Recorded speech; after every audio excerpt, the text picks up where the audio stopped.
Welcome everyone. Thank you for registering for the webinar today. And the topic which we chose for today's webinar is, something which is very close to my heart, and it is 10 steps to become a scientific writer.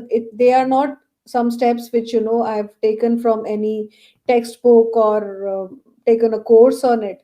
It's about, my own learning journey, and it is about what has worked for me in my last 15 years as a medical writer and then as an entrepreneur, where I'm heading Turacoz, and like I day in and day out, I communicate with writers. We hire them, we train them, we align them to various global projects. So before we begin, a very short introduction about me. If there is anybody in the group today who doesn't know me, so my name is Dr. Namrata. By qualification, I'm a pediatrician. Turacoz company is actually spread in four countries, four regions as of now. So it is Singapore, it is Netherlands, US, and Canada. So these are the countries and regions where we have our clients and where the team works on various projects. So now what we actually are trying to do today is, um, so this is what I've tried to capture a couple of points. So there is, what is a scientific writing role? What does it actually involve? What are the career opportunities which this role has?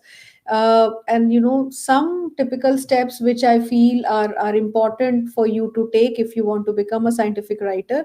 Then I will briefly be talking about industry-led training initiative which Turacoz provides, along with what all we do, and it's a kind of agenda of the training program and how do we support. And there are a lot of people who have been hired internally after this training program. As everybody will agree with me that the demand of medical writer is far more than the demand is more as compared to the supply. So you are attending this webinar, so you are at a right stage at the right time. So I've seen people confusing in these terms, that what is medical writing and what is scientific writing. So scientific writing is where you're writing about science, and medicine is a type of science. So when we say medical writing, normally the writing is more in for the clinical aspect of writing, where we are writing for doctors, where we are writing for patients. So it's like typically known as medical writing, and scientific writing is a more broader area, where you might write about the medical concept, as well as about various other science related topics also. Now, who's a scientific writer? Like, what does a scientific writer do? So there is a scientific story behind any product or behind any service which a company is trying to sell. So when I say product, it can be a drug, it can be a device, it can be a diagnostic product, or anything. So there is a scientific story which the manufacturer, the sponsor, they have to communicate it to people who would be using that product, who would be using that service. So that communication and that whole story which is woven around the product, this forms the basis of scientific writing. So you have to understand what the product is, what is the objective, what is the story which your the manufacturer is trying to communicate, and then prepare a document or prepare a deliverable which understands the science behind the product or the service, interprets it, and then presents it according to the target audience. Now what is important here is that who are we writing for, who's going to be reading, and why are we writing. So these two things are very important. And the target audience can be, if it's a lay person, obviously the language is going to be different, so it has to be in a right format. Now with the attention span reducing, there you would have noticed that how the content is being consumed by various people on various platforms. It has evolved, it has changed now. So when you are creating a content, you have to create the right content in the right format. The format can be like a video, it can be as a podcast, it can be as a maybe as a print document, a design document, or just like a PowerPoint or a word document. and shared it on the right platform. So there are various platforms on which the content is being created and shared now. So so why I'm telling you, so these 2 points which are there, which you can see on the slide now, it actually tells you how vast and how broad the area, and what a scientific writer normally does. So when you think of the term, when you hear a term as scientific writing, you feel that he or she is somebody who's just writing. No, they are doing a lot other things, other than writing also. Now we come to the 10 steps, which are my own steps, the steps which I took. Now the first step, which all of us have to understand today, is that we should define our why. Now, why do we want to become a medical writer or a scientific writer?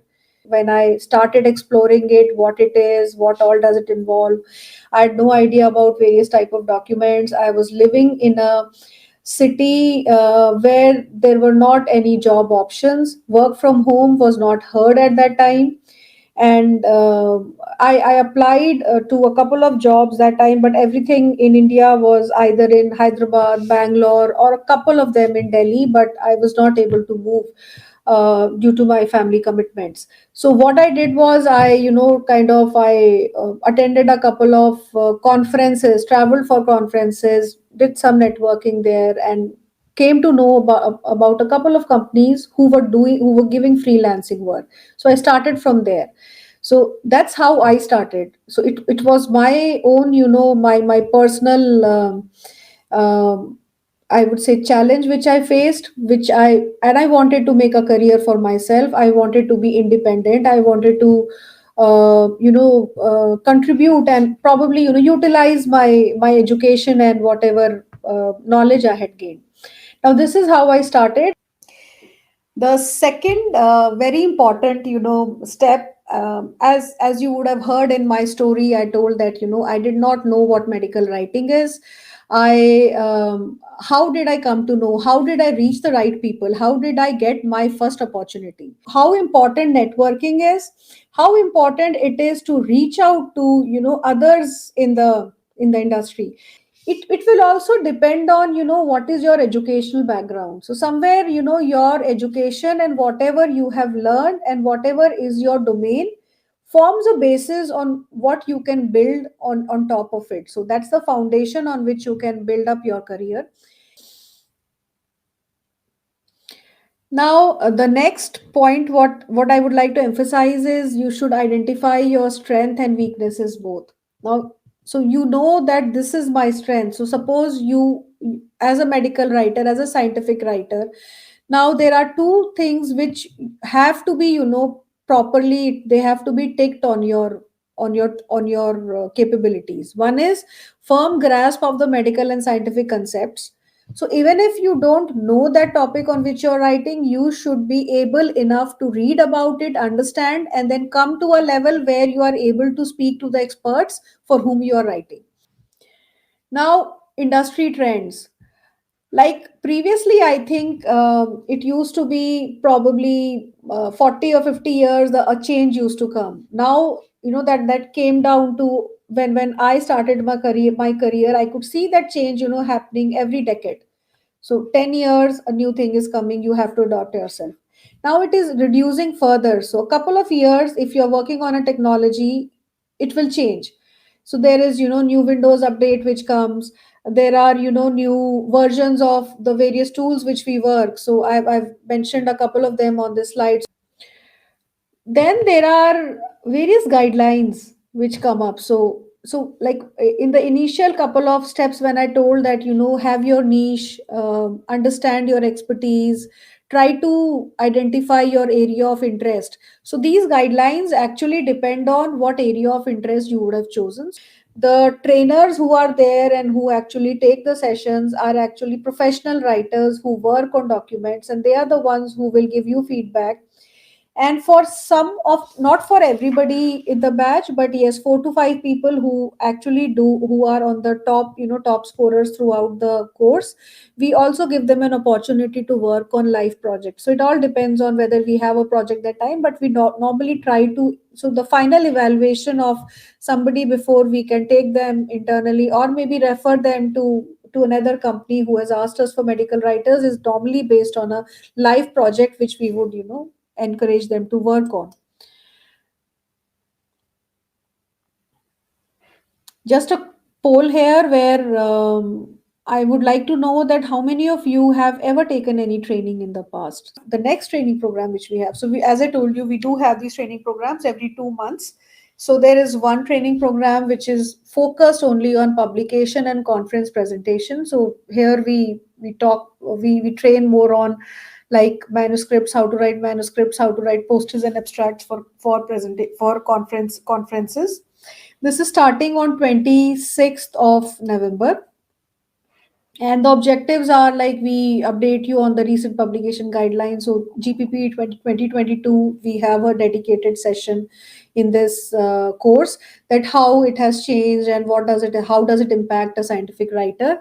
And at the end of the course, you will know the whole publication cycle, that from where you start and how do you actually submit it either to a journal or to a conference. And if you want to pursue a career as a publication writer, or and also network with industry professionals, so you become a part of a group where you get other people who are also sailing in the same boat, and you can learn from each other. So you get that ecosystem. This is the registration link. So it's a very we normally have a very small batch. We normally don't take more than 25 people in a batch. So because there are trainers who are actually medical writers, and this is not a full time job for them to train. So they are actually working on projects, and they take these sessions on weekends, and then they also have to review the assignments which the students do. So this is a registration link. You can find a green button on the top. So if any one of you wants to maybe book your seat for the next course, you can do that, and we will also be sharing all these links with you on email also. Now, so this was point 7. So seventh was when I said that be a part of industry training. I would like to share something here. So when I started my career, your training is over in 2 months. You've submitted all the assignments.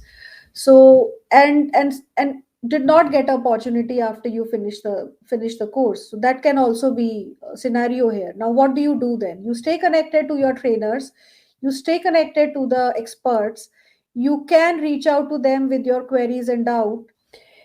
And the last 10th point, which is there, you have to prepare your portfolio. We are living in a digital world now. As I told, scientific writer is a more broad, it's a more, broader term under which medical writer is a part of, the scientific writer. So there is no very clear difference. It depends on companies to company. At Turacoz, we call everybody as medical writer. We don't call them as scientific writer, but there are other companies who call them as scientific writers.